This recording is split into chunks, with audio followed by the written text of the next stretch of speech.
war. There's a very large irony of war.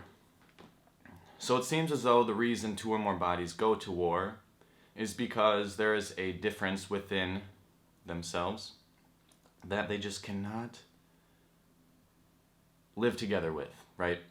And realistically, it seems as though if you wanted to do good in war, you know, if war is even good, if you wanted to do good in war, it would be to prevent future occurring events from happening.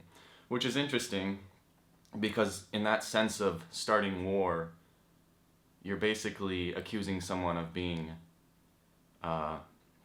guilty when they haven't even done it yet. But of course, they've done some, and they're potentially more dangerous than if you were to stop them, okay, right?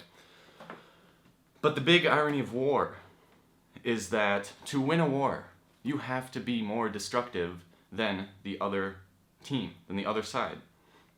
So to those people who are going to be more destructive, supposedly, weapons of mass destruction, terrorism, whatever, you have to be more destructive to win the war. Because, for example, one way to win a war, and of course there's so much more complexities that go on in this 21st century war style, right? But Japan, what did they do in World War II? Supposedly, they gave up to some extent because they didn't have enough people, right? Their philosophy was to just dive bomb, supposedly. This is all the United States Western, modern, accepted history of World War II, Japan, right? So they lost their people. We killed more people. We dropped bombs on 2 of their cities. That's pretty ridiculous, isn't it? Now, of course, we justify that with the acts of Hitler and say that his destruction was much more potentially destructible than what we have done. But the other scenarios, you have to kill a leader. Who are they going to lead with, right? Destruction. You have to do something.